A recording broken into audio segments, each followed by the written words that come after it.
como foi ontem, mas vamos terminar mais cedo, como terminamos ontem também. Ontem a frequência pelo culto online, pela internet, foi muito maior. As pessoas estão assustadas de ir para a igreja, participaram pela internet. Vamos orar. Estenda as suas mãos para cá. Meu Deus, aqui está teu filho que vai ministrar a tua palavra. Eu peço ao Senhor que ele continue falando conosco. Fala com aqueles que estão aqui, aqueles que em casa estão participando por intermédio deste aparelho. Salva, cura, liberta e continue nos abençoando em nome de Jesus.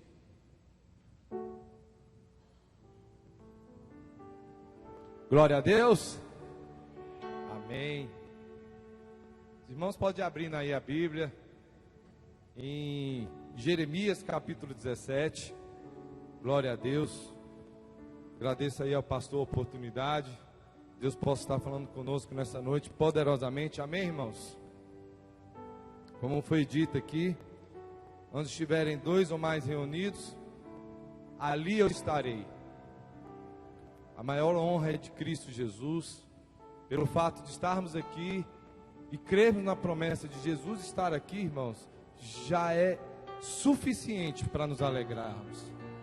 Não há pastor maior, não há presença maior do que a presença de Cristo. Por isso que todo culto é um dia de você se alegrar, porque estamos em comunhão, estamos com os irmãos, é uma reunião da igreja, em que Cristo diz que vai estar conosco. Claro, Cristo está na tua casa, está no seu trabalho com você, quando se você reúne e fala no nome dele. Mas a igreja, eu tenho dito muito isso esses dias, que, amém, irmãos? Eu tenho dito muito isso, que a igreja, ela se reúne, e quem já ouviu falar assim, que a igreja é um hospital? Já ouviu falar que é uma igreja de hospital? E irmãos, eu também creio que a igreja é um lugar de milagre. O local, o templo, nas nossas reuniões é um local de milagre. Mas eu oro e peço que as pessoas comecem a crescer e entender que para você que vai caminhando com o tempo, aqui tem que parar de ser um hospital e começar a ser um local de adoração. Há um tempo de amadurecer, há um tempo de crescimento, que aqui não pode ser mais um lugar somente para que você venha com os nossos problemas, com as nossas dificuldades, com os nossos desejos, colocar diante do Senhor, porque nós sabemos que Ele é bom, mas aqui, acima de tudo, tem que passar a ser um lugar de adoração para você. Um lugar em que você pode olhar hoje, como o pastor disse, a igreja está um pouco vazia, mas tem que chegar no ponto e falar, se eu estiver ali, sozinho, ainda assim eu vou adorar ao Senhor. Porque não se trata daquilo que você vai ver nas outras pessoas, mas se trata de reconhecer aquilo que Cristo fez na sua vida, na minha vida, na salvação que Ele trouxe até a sua pessoa, a salvação que chegou até a tua casa, o teu nome escrito no livro da vida, e isso é suficiente para que entremos aqui com o coração aberto e amamos a Deus. Aleluia. Essa mensagem que Deus colocou no meu coração para trazer hoje, ela não tem a ver só com o pecado, porque o pecado ela precisa ser combatido. Mas eu queria que você, juntamente comigo, nós pudéssemos olhar para essa mensagem que tem a ver mais com o amor de Deus, com a proteção de Deus. Nós vamos falar sobre algumas coisas que tem que ser colocado mediante o cumprimento daquilo que Deus tem para mim e para a sua vida, mas que a gente começasse a olhar sobre o amor de Deus, amém? Por isso você vai abrir sua Bíblia em Jeremias 17, mas antes de falar, eu vou ler para você 2 textos que você não precisa abrir a Bíblia agora, que vai estar em Isaías 53 e Malaquias 3. Eu vou abrir e vou ler para a igreja, amém?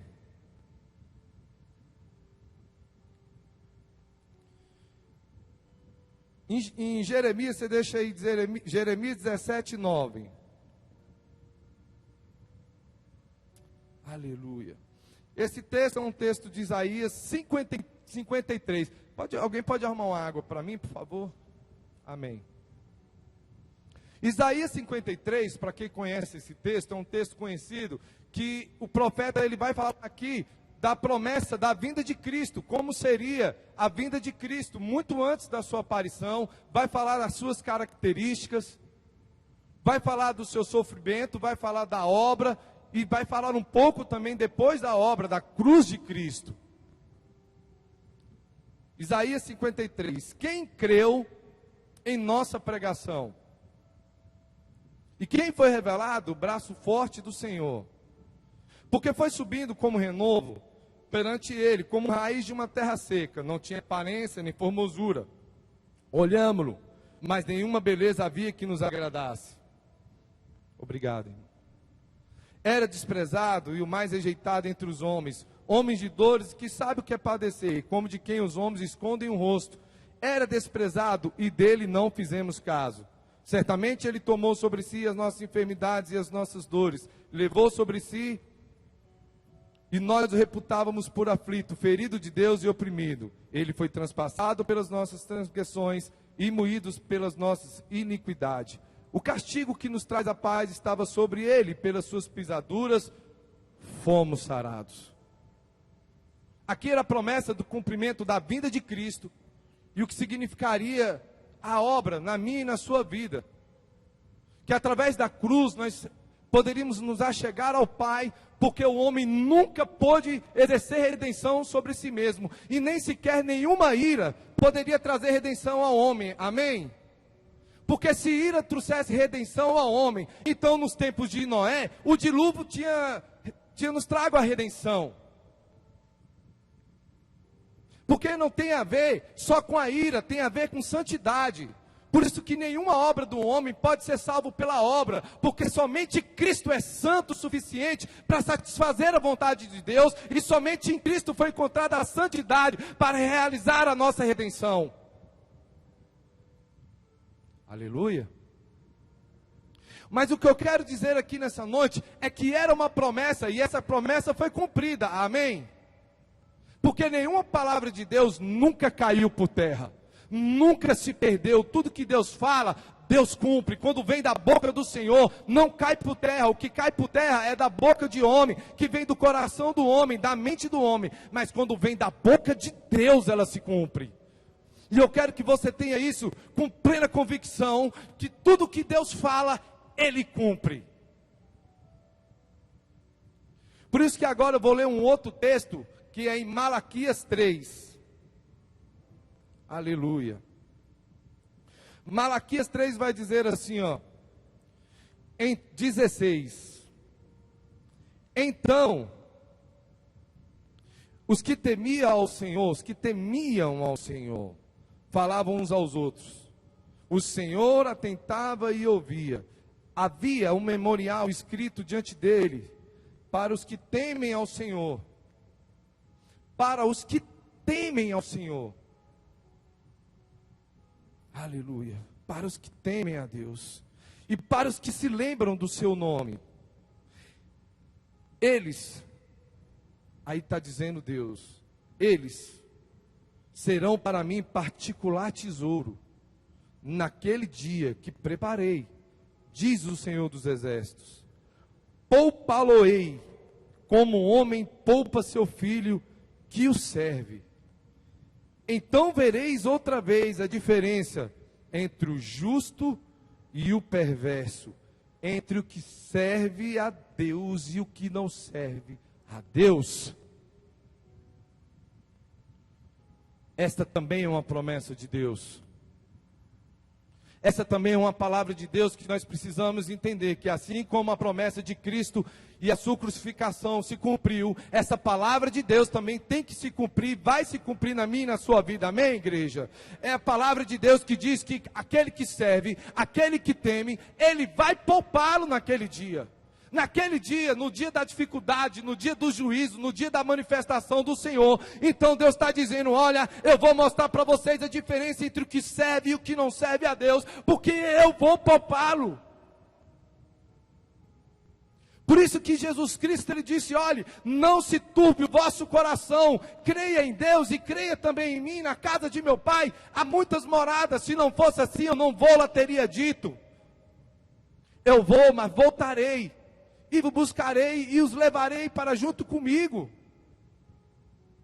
Porque nós temos que ter convicção nessa promessa de Deus, que Ele nos guarda, que Ele nos ama e Ele nos quer para si.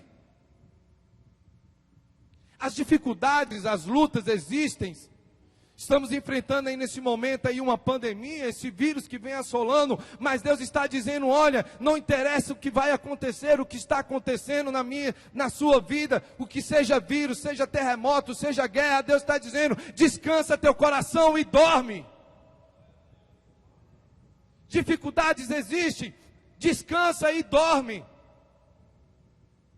Pastor, você está dizendo que nenhum cristão então vai ser assolado pelo vírus, nenhum vai pegar, irmão, não estou dizendo isso, porque a chuva vem para todos, o céu nasce para todos. O que Deus está dizendo é, descansa e o que vai acontecer não foge do meu propósito, e se você parte para a glória.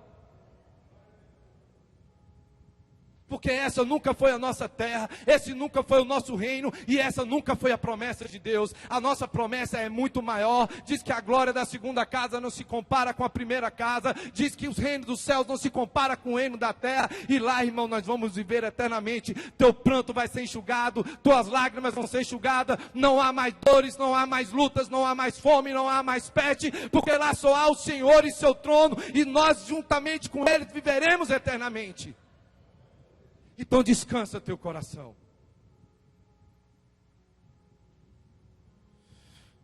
Mas nós passamos, queridos, por uma dificuldade na nossa mente. Porque a mente do homem engana e o coração do homem engana. Por isso que em Jeremias 17, agora eu vou ler o versículo para você entender.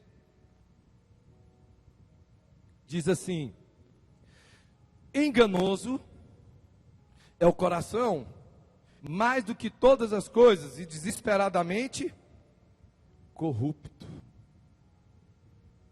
Quem o conhecerá? Eu, o Senhor, esquadrinho o coração, e o provo os pensamentos, e isto para dar a cada um segundo o seu proceder e o fruto das suas ações. Deus está dizendo que o nosso coração, que o coração do homem é enganoso, mas Ele esquadrinha o coração para quê? Para que Ele possa dar, que Ele possa pagar, que Ele possa retribuir, conforme os frutos das nossas ações. E a palavra de Deus vai dizer que conforme o fruto conhecereis a árvore. E aí uma das frases mais usadas nessa geração, Samuel, é que o homem diz assim, mas Deus conhece o meu? Sim, Ele conhece o seu coração, mas o que a palavra de Deus está dizendo é que Ele esquadrinha esse coração e o meu, o seu, para retribuir segundo os frutos. Mas o problema é que nós temos feito agora do nosso coração o nosso próprio juiz. Tiramos o trono de Deus, tiramos a majestade de Deus, tiramos o poder de Deus e colocamos a nossa mente e o nosso coração para justificar a nossa vida. Mas Deus está dizendo para que a gente não se apoie nesse entendimento. Por isso eu vou ler agora para você mais um versículo que está em Provérbios, capítulo 3. Não precisa abrir, eu vou abrir aqui para vocês e vou ler rapidamente. Provérbio 3. Meu filho, não se esqueça da minha lei, mas guarde no coração os meus mandamentos. Confie no Senhor de todo o seu coração e não se apoie no seu próprio entendimento. Porque a gente vai levando a vida da gente, fazendo da maneira que a gente quer e colocando o nosso coração como juiz. Não, Deus conhece meu coração, Deus sabe por que eu fiz, Deus sabe que estou praticando. Mas quando Ele diz, na verdade, entenda bem, igreja do Senhor, quando eu e você dizemos, Deus conhece o meu coração, você está dando uma sentença do Senhor para si mesmo. Você está dizendo, Senhor, eu estou liberado. O fato de você dizer, Deus conhece o meu coração, você está dando uma sentença para você, mas a seu favor. Não, eu fiz isso, Deus conhece meu coração, então eu estou liberado. Porque eu pratico uma coisa, mas a intenção era outra. Vocês estão entendendo? Eu pratico uma coisa, mas Deus me libera, porque no fundo a minha intenção é outra, mas Deus não nos julga por conta das nossas intenções, Deus nos julga por conta das nossas atitudes, e não por conta das nossas intenções. E a vontade de Deus e a lei de Deus, ela vai prevalecer, independente do que você acha, independente do que eu acho. Aí eu vou ler para você aqui alguns pequenos pontos que eu separei. E no final você vai entender que tudo isso é para demonstrar o amor de Deus. E aí você vai entender também porque eu li Isaías e Malaquias. Malaquias 2 vai dizer: eu odeio o divórcio.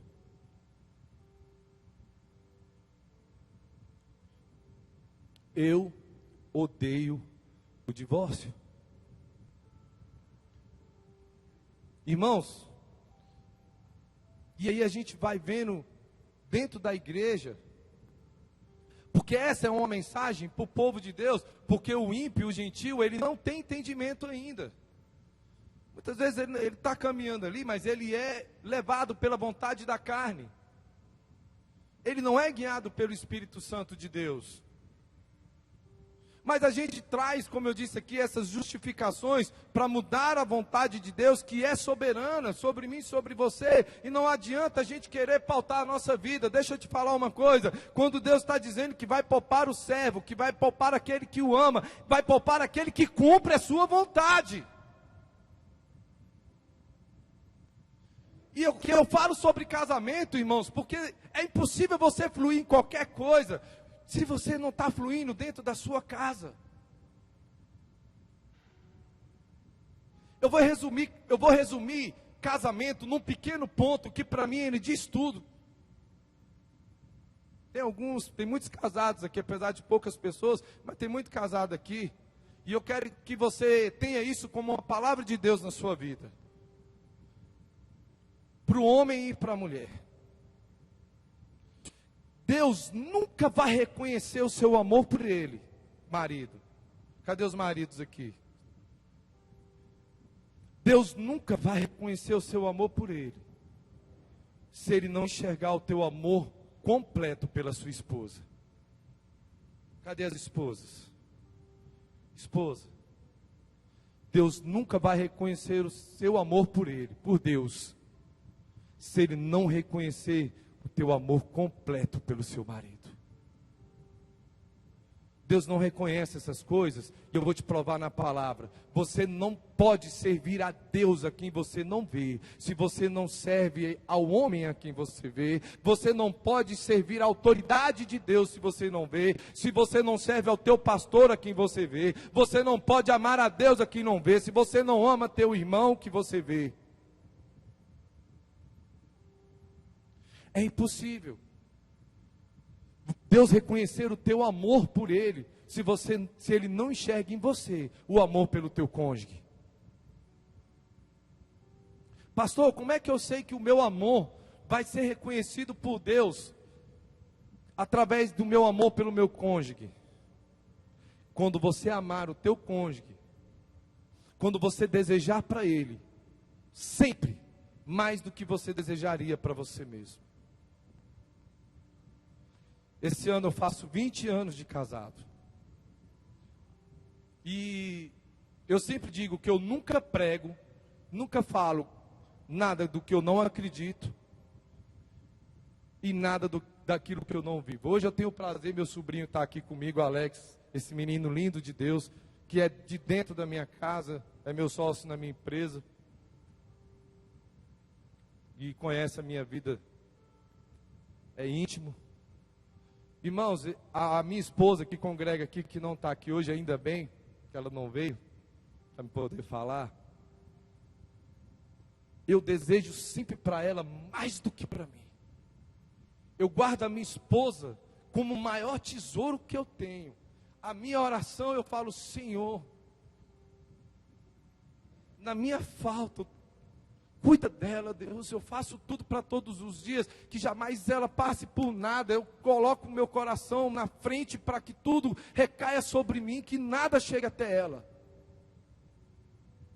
Não tem nada que eu compre para mim que eu não desejo dar a ela melhor.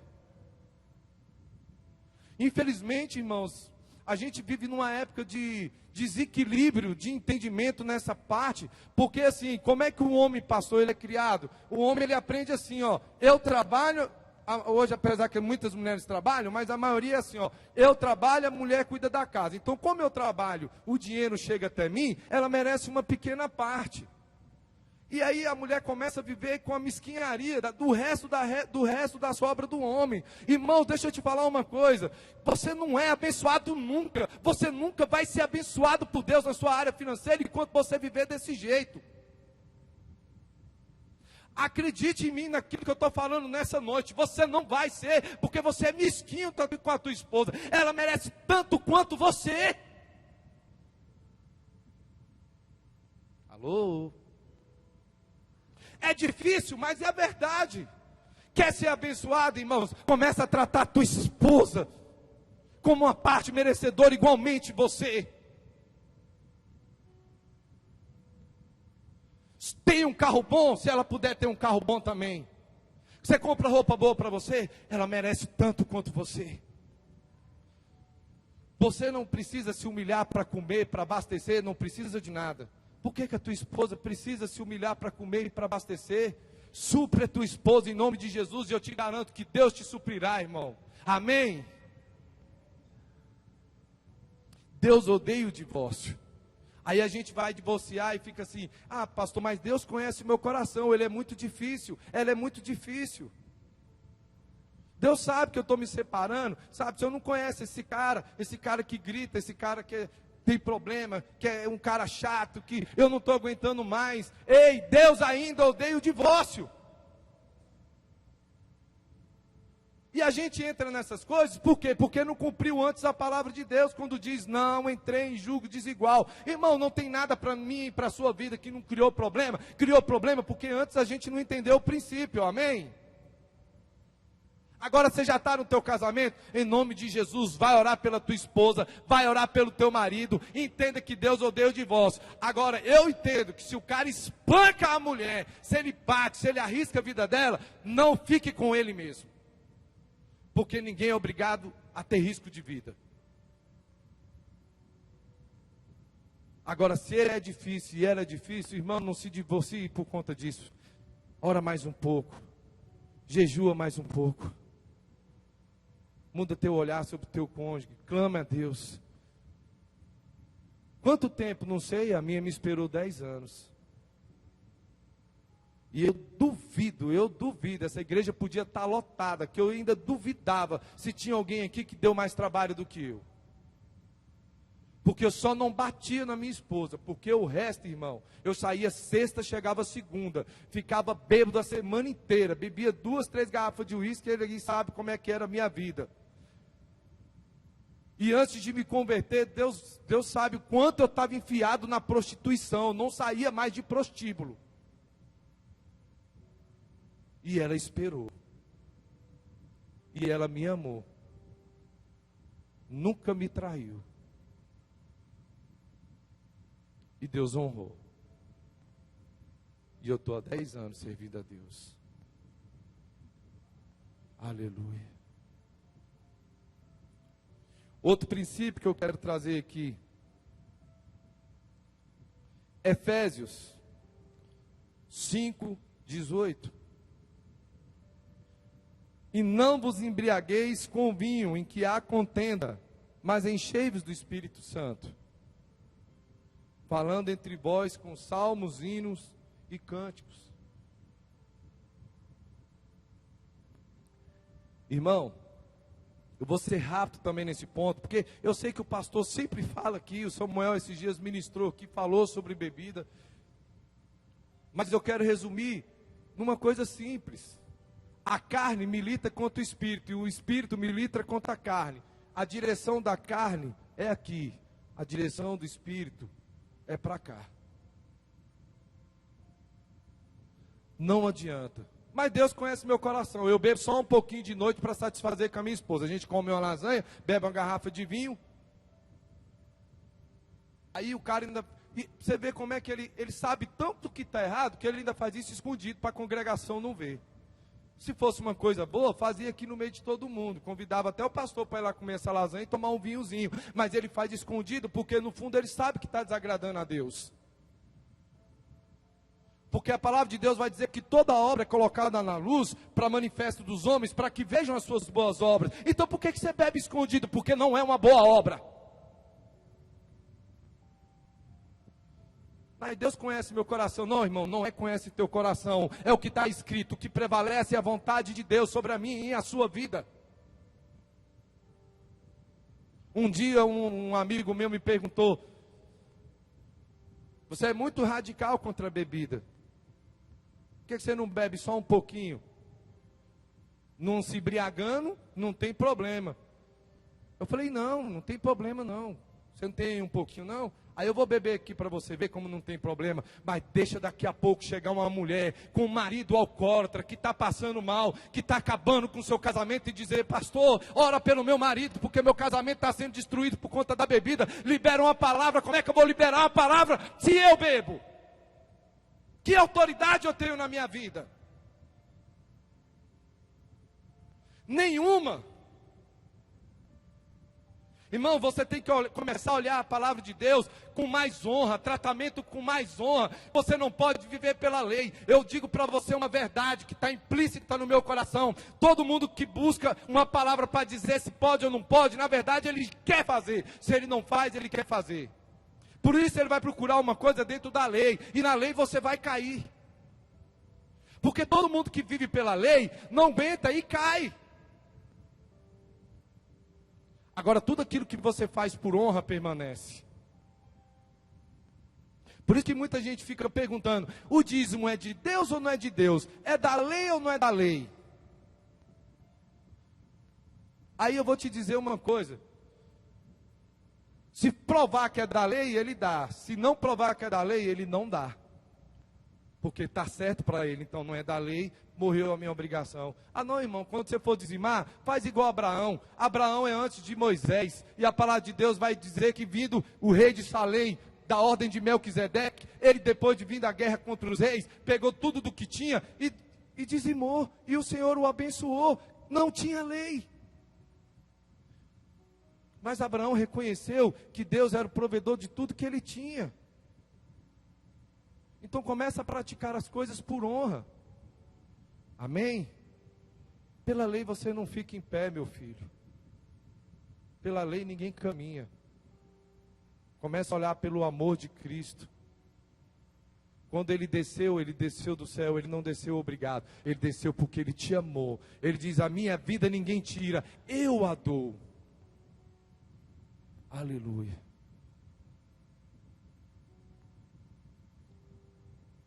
Hebreus 10, 25. Não deixando a nossa congregação,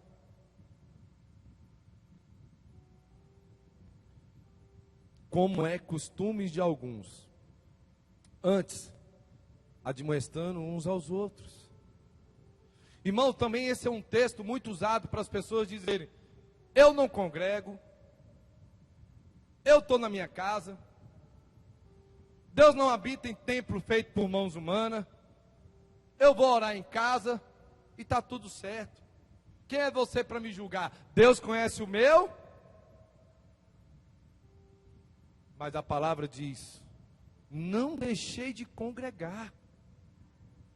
Irmãos, eu sei que Deus não habita em templo feito por mãos humanas, mas eu vou te dizer só um pequeno motivo, só um, para você entender por que nós congregamos. Porque é precioso, como um óleo, que desce pela cabeça de Arão, e escorre pela sua barba, e vai descer as suas vestes até a orla, e é ali que Deus ordena as suas bênçãos. O solitário insurge contra a verdadeira sabedoria de Deus, está escrito. É na comunhão que Deus ordena a bênção.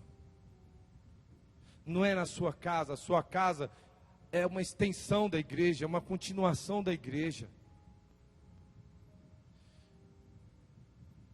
Aí a gente vê algumas pessoas na internet, não precisa de congregação, vai para sua casa, tá bom. Aí eu sempre gosto de dizer assim, vamos fazer o seguinte, vamos pegar uma igreja grande, 3.000 pessoas. Um exemplo, eu era da Filadélfia é mais ou menos 3.000 pessoas, né, Samuel? Aí eu falei, irmão, vamos fazer o seguinte, concordo com você. Eu acho que também é um exagero o templo. Eu conheço uma igreja ali que tem 3.000 membros, Filadélfia. Vamos fechar e vamos levar esses 3.000 membros para a tua casa. Lá você vai ministrar a palavra, lá você vai ministrar a Santa Ceia, lá você vai ministrar os louvores. 3.000 pessoas, começa o que dia? Você sabe por quê? A gente é muito bom no Facebook para falar essas coisas, mas na hora que sai pela tua porta, todo mundo vai para o conforto de casa e o próximo fica vendo navio. Então, irmãos, deixa eu te falar uma coisa, a gente precisa sim do templo, de um lugar para se reunir, de um lugar para adorar, de um lugar para congregar, de um pastor sobre as nossas vidas. Aleluia! Porque a palavra de Deus diz que Ele vai dar conta daqui. Das vidas que Deus colocou na mão dele. Não, pastor, Deus conhece meu coração. Não, meu filho, eu não sei do seu coração, eu sei a palavra de Deus que diz que nós devemos congregar, que nós devemos estar debaixo de autoridade, que nós devemos ter um pastor sobre a nossa vida, que nós devemos ter nossos irmãos para nos ajudar, para ajudar uns aos outros, para cantar junto, para chorar junto, para pegar na mão, para clamar junto, amém? Então você que está aqui, que não tem ainda uma congregação, você que está em casa, está ouvindo essa ministração na internet, em nome de Jesus, se você não tem uma congregação ainda, procure, eu não estou dizendo que você tem que vir para essa, mas você tem que ter um lugar de congregar, porque é uma ordenança do Senhor, não é um palpite de Deus, não é um conselho de Deus, mas é uma ordem de Deus. Aleluia.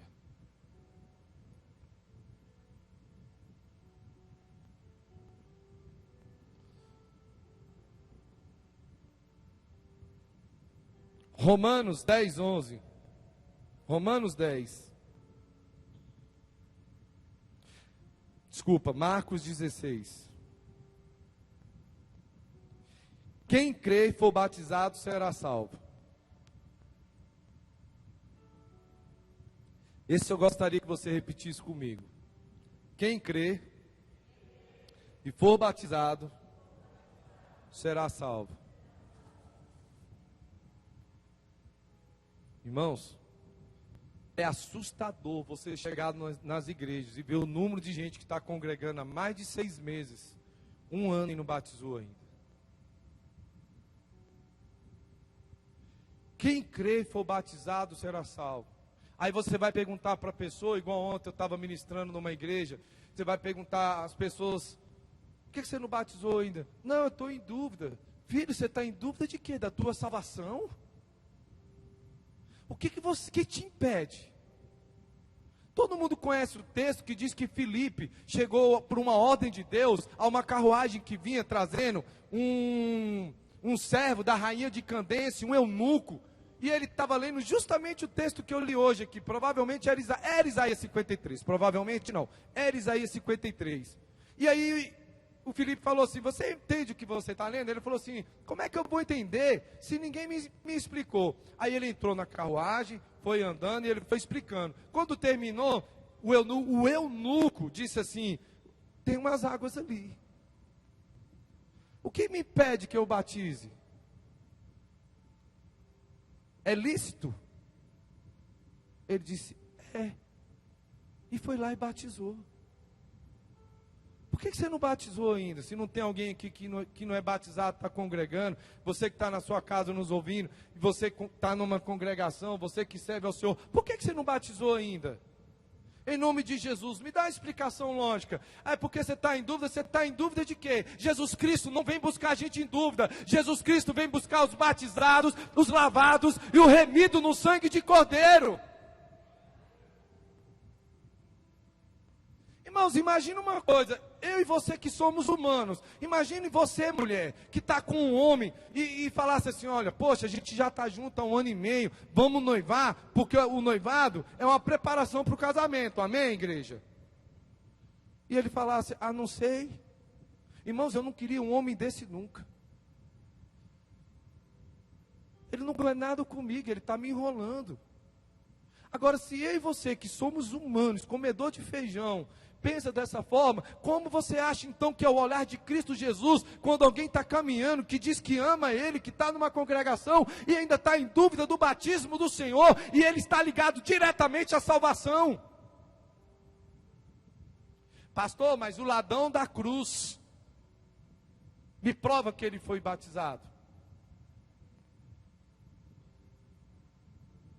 E aí, o que você me diz? Que o ladrão da cruz não teve tempo. Claro que Deus sabe que se alguém se converter hoje aqui, pedir misericórdia, falar Jesus Cristo é o meu Senhor e meu Salvador, e entender que Ele é Deus, que desceu ao céu, viveu como homem, morreu, foi crucificado, ressuscitou ao 3º dia, e ter isso no coração como uma verdade, e ele morreu no outro dia, não deu tempo de batizar, é como o ladrão da cruz. Mas se você se converteu ontem e pensa assim, tá bom, vamos te matar hoje, aí você não precisa batizar não. Mas ninguém quer morrer, né, irmãos? Então, em nome de Jesus, começa a cumprir o princípio da palavra de Deus e vamos batizar, irmãos. Isso é uma ordenança, também não é um conselho, é um mandamento do Senhor. Quem crê e for batizado será salvo. Que desculpa tu darás ao Senhor quando estiverem na frente dEle? O que você vai dizer? Senhor, eu tinha dúvida, se eu me batizava, não me castigue. Ele vai dizer, mas eu não tive, eu subi na cruz e morri por você, eu não tive dúvida, porque tivesse dúvidas de um simples batismo, o que te impede a descer das águas, ser ali, nascer de novo, como nova criatura, como um filho de Deus. Um gesto tão pequeno, para quem praticou um gesto infinito da cruz.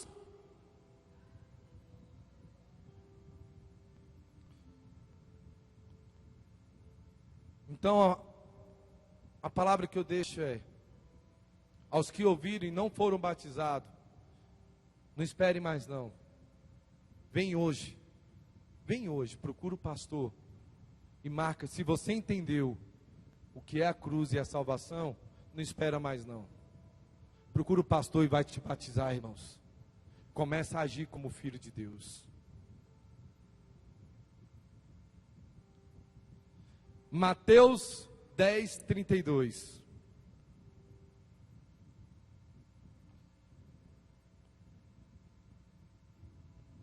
Todo aquele que me confessar diante dos homens, eu também o confessarei diante do meu Pai.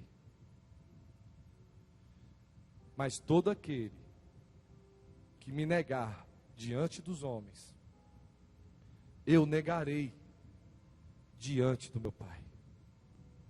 Amém?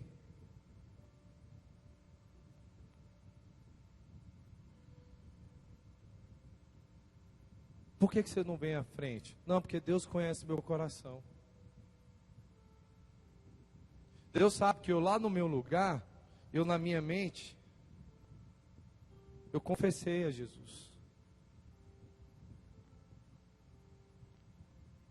Mas não é isso. Não é isso que Deus espera de mim e de você. A palavra de Deus, em várias vezes, ela vai dizer-nos que nós devemos nos tornar dignos. Dignos do reino dos céus. Quando você vem, as pessoas, aliás, elas não vêm à frente, pastor, por vergonha, às vezes vai se sentir constrangida, ou às vezes porque o coração enganoso vai dizer, não, mas aqui no meu lugar vale eu confessar. Mas irmãos, nós temos que nos tornar dignos. Vir na frente confessar não é um ato vergonhoso. É reconhecer que aquele que morreu na cruz por você Alô? Por você. Por você. É o mínimo que você pode fazer. Levantar as tuas mãos e dizer: Senhor, eu te confesso. Não mais no meu lugar, não mais na minha mente, mas eu te confesso diante dos homens que o Senhor Jesus é Rei dos Reis, que o Senhor tem poder para perdoar os meus pecados, que o Senhor tem poder para remir a minha alma, que o Senhor tem poder para me trazer ao reino dos céus, que o Senhor tem poder de me tirar da condição de criatura para a condição de filho. Vim na frente cumprir uma palavra de Deus.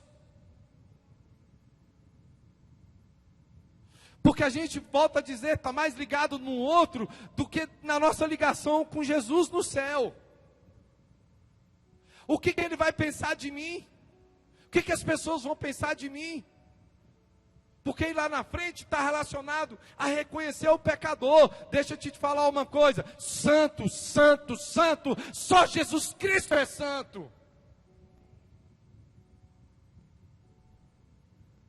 Alguém me falou essa semana assim, eu conversava a teu respeito para um amigo, e o amigo falou assim: fiquei sabendo que o Frank agora é pastor. Também? Depois do que aprontou? Todo crente é assim. Alguém já deve ter falado para você, não falou não? Todo crente é assim? Apronta, né, Bruno? Apronta, depois vai para onde? Mas eu vou te dar uma boa notícia. Deus não tem problema pelo motivo que você veio. Deus não se importa, porque todo mundo tem algum motivo. O que entristece Deus não é porque você veio. O que entristece Deus é o porquê você foi embora. Porque depois de tudo você me deixaste. Não tem a ver porque você bebia, mentia, aprontava, traía, roubava. A palavra de Deus vai dizer que é festa no céu por um pecador que se arrepende mais do que a 99 justos. Deus fica tão feliz, mas a tristeza de Deus é ver que depois de tudo, depois de demonstrar tanto amor, você vai embora. Por isso não ligue para o que as pessoas falam. Deixa falar. O que Deus diz ao meu e ao teu respeito é que o nosso pecado foi jogado no mar do esquecimento e nem ele se lembra mais. Fique de pé, em nome de Jesus.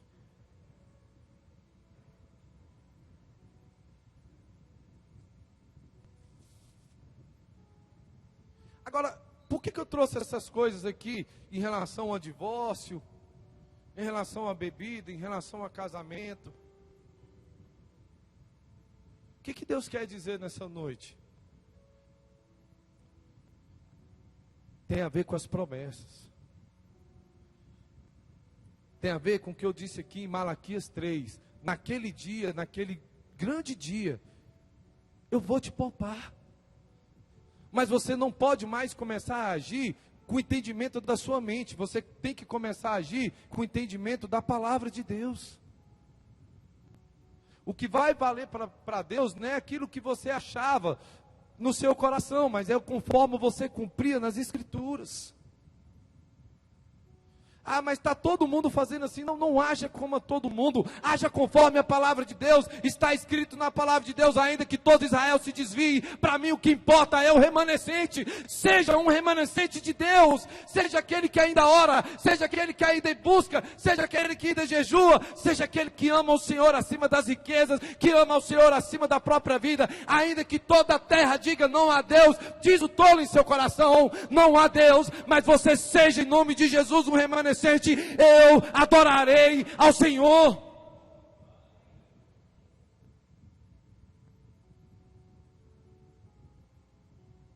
Para que naquele grande dia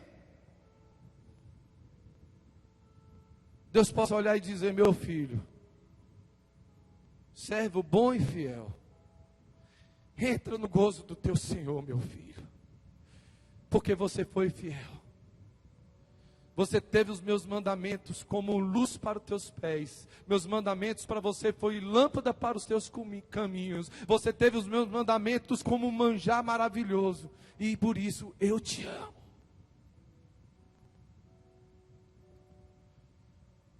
Por isso eu vou deixar uma oportunidade aqui nessa noite. Ainda que com pouca gente. Se tiver alguém aqui que queira confessar, falou: pastor, eu não confessei o Senhor diante dos homens. Eu não tinha entendido essa palavra que implica direto com salvação.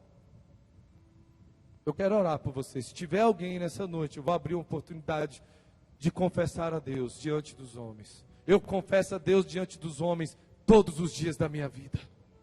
Todos os dias eu confesso Cristo Jesus.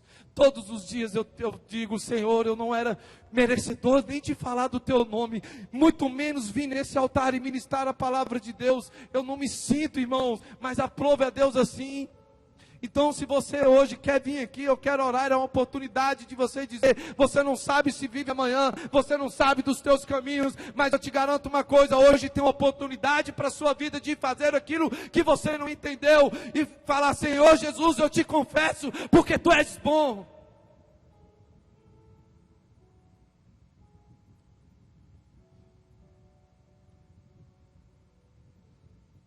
Eu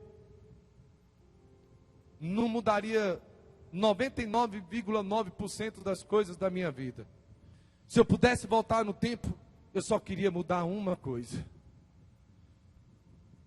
Uma coisa eu gostaria de fazer. Se eu pudesse voltar no tempo, não tem como, mas eu gostaria. Se Deus falasse: pede uma coisa, eu diria: Senhor, no dia que eu nasci, eu queria ter nascido dizendo: bendito seja o Senhor.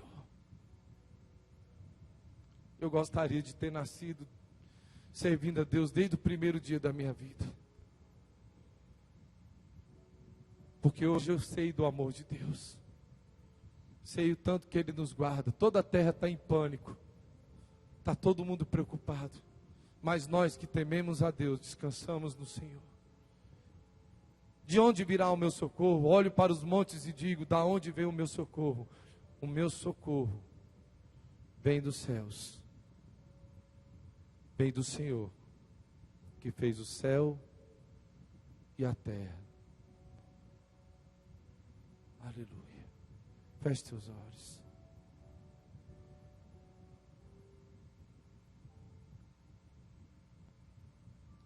Pai, graças nós te damos nessa noite. Te damos graça porque a tua palavra é maravilhosa e ela vem nos colocar no alvo, no trilho. E a minha oração nessa noite é que o teu Espírito Santo, que convence da justiça, do juízo e do pecado, possa confirmar essa palavra em nossos corações, Senhor, para nós não nos perdermos nesses dias. Porque tu estás no teu trono, Senhor, e nenhuma das coisas saiu do teu controle. Por isso, Senhor, estende as tuas mãos, tende misericórdia para essa nação, tende misericórdia para todas as nações, usa do teu amor, da tua benignidade, da tua longanimidade, Senhor, para que nós possamos nos achegar a Ti, em nome de Jesus. Guarda teu povo, Senhor, nesses dias difíceis, que o teu povo não venha ter nenhum tipo de ansiedade, ninguém, Senhor, em nome de Jesus, vai faltar nada na sua casa, porque o Senhor não prometeu carros caros, roupas caras, mas o pão de cada dia, o Senhor nos prometeu, Senhor, que o que cobriria nossos corpos, jamais nos faltaria, e principalmente, nós cremos na promessa da Tua paz. Por isso eu quero declarar em cada um que está aqui, em nome de Jesus hoje, que nós possamos ter essa paz na nossa vida, na nossa casa, mesmo que as televisões, os rádios venham com má notícia, mas em nome de Jesus que nós nos deitemos e descansemos, que nós possamos saber que o Senhor nos guarda, que o teu povo é um povo escolhido, que o teu povo é um povo, Senhor, que os teus olhos jamais dormem, jamais descansa, está sempre a nos vigiar, está sempre a nos guardar. A tua palavra diz que o teu anjo acampa ao redor daqueles que te temem.